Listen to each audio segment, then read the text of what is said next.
정말로 홍혜인 사장님께서 그만두신 건가요? 녹즙 배달원은 텅 빈 홍혜인 사장실에 쌓여가는 녹즙을 보면서 직원들을 찾아가 퀸즈 오너 일가의 경영권이 박탈된 게 진짜냐고 물어보았고, 사실이란 이야기를 듣고는 도저히 믿을 수가 없어 자리에 주저앉았죠. 홍혜인 사장이 베풀어준 마음 씀씀이 때문에 자기 아이는 인큐베이터에서 무사히 치료받고 지금은 집에서 건강하게 자라나고 있는데, 그때는 쳐다보기조차 살벌했던 홍혜인이 이렇게 허무하게 경영권을 박탈당하고 지금은 어디에 있는지조차 행방이 묘연하다니, 왜 갑자기 이런 일이 벌어지게 된 건지 도저히 이해가 가지를 않았습니다. 하지만 뉴스를 자세하게 분석해본 녹즙 배달원은 이 모든 게 은성이 속한 파이원 인베스트먼트가 부당하게 조작한 일이란 것을 깨달았죠. 그리고 녹즙 배달원은 퀸즈 오너가를 변호하고자 퀸즈 백화점에 다시 들른 백현우를 붙잡고 말하길, 법무이사님, 일전에 홍혜인 사장님께서 저에게 당분간 직원들 1250명 모두에게 녹즙을 배달하라고 주문을 해주신 적이 있었거든요. 제가 그 녹즙을 배달하면서 이상한 이야기들을 들은 게 있었는데 그걸 진작 홍혜인 사장님께 말씀드리지 못한 게 못내한이 되더라고요. 만약 그것만 미리 다 말씀을 드렸다면 이렇게 허무하게 퀸즈 백화점 사장 자리에서 내쫓기는 일은 없었을 것 같거든요. 백현우는 녹즙 배달원이 하는 말들을 하나같이 신중하게 다시 들어보았고, 혹시 지금 해주시는 말들을 증명할 만한 녹음 파일이나 사진 같은 게 있냐고 물었습니다. 만약 지금이라도 그러한 증거를 확보한다면 은성에 속한 파이원 인베스트먼트를 무너뜨리는데 아주 중요한 증거가 될 것 같았지만,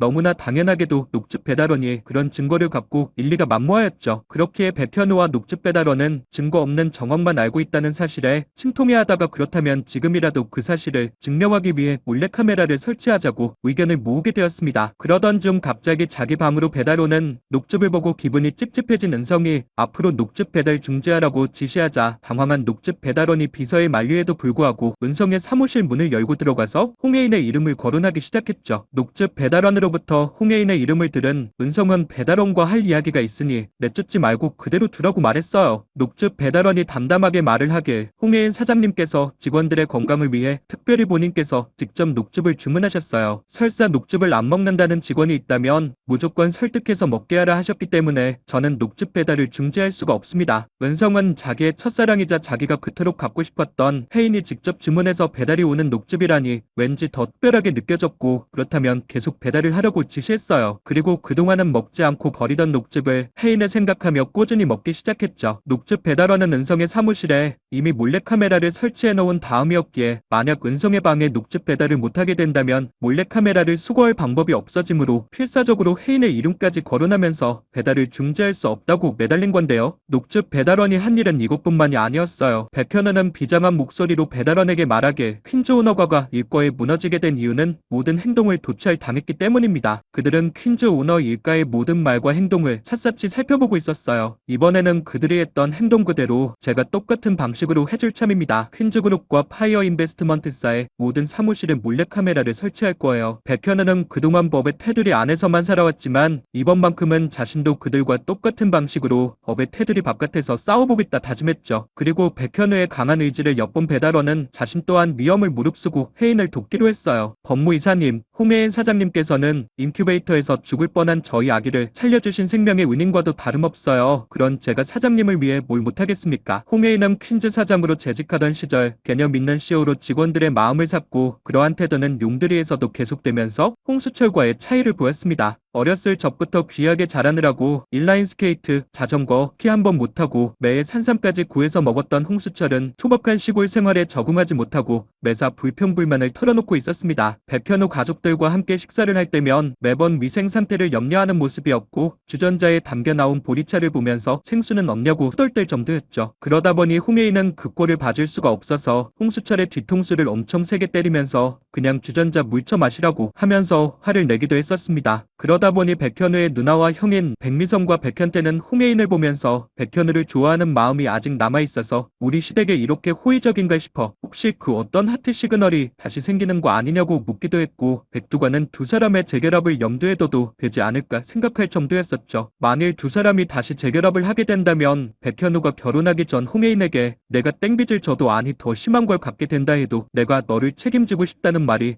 현실이 되어버리는 상황이었어요. 또한 용두리에는 또 하나의 그린라이트가 반짝하고 켜져 있는 상황이었는데 바로 그 사람은 홍범자와 김영민이었죠. 장국영을 닮은 김영민을 보자 사랑에 빠진 홍범자는 그에게 직진하고 말았는데요. 그동안 순바람둥이의 책임감 없는 남편들만 보고 지쳐갔던 홍범자는 매일 아프고 정신을 잃어버리는 치매 걸린 노모를 몇 년 동안 간호하고 수발드는 김영민을 보면서 그의 완벽한 외모와 인성에 반해버린 것이었어요. 홍범자가 자신에게서 눈길을 떼지 못하자 김영민 또한 홍범자와 헤어지기 아쉬워서 입을 벌리고 해벌레 할 정도였고, 그렇게 두 사람은 서로에게 직진하고 있었습니다. 한편 홍혜인은 백현우의 방에 머물면서 책상 서랍을 열었다가 그곳에서 핑크색 mp3를 발견했습니다. 얼마 전 용두리에 방문했을 때에도 mp3 안에 담긴 음악을 듣긴 했었는데 그때만 해도 그냥 백현우와 자기가 음악 취향이 비슷하다고만 생각했었어요. 하지만 이번에 mp3를 자세하게 들여다보니 그곳에 H라는 이니셜이 새겨져 있었고, 과거 학생 시절 자기가 잃어버렸던 mp3와 똑같은 거라는 걸 깨닫게 되고 말하길, 세상에 어떻게 이런 우연이 있지? 두 사람의 숨겨진 인연을 알아가게 되었죠. 게다가 백현우의 어릴 적 일기장을 발견한 홍혜인은 일기장을 스르륵 넘기다가 그곳에 써있는 내용 하나를 읽고는 깜짝 놀라 뒤로 넘어질 뻔했습니다. 과거 자기가 보트 전복 사고가 있었을 때 백현우도 그곳 바다에 있었고, 그동안 자기 친오빠 수환이 자기를 구해줬다고 알고 있었는데 그게 아니라 자기를 구한 건 바로 백현우였다는 놀라운 사실을 알게 된 거죠. 이 일기장 내용 진짜야. 홍혜인은 너무 놀란 나머지 백현우에게 일기장을 활짝 펼쳐들고 그날의 일을 물었고, 백현우는 아무렇지도 않게 담담히 말하길,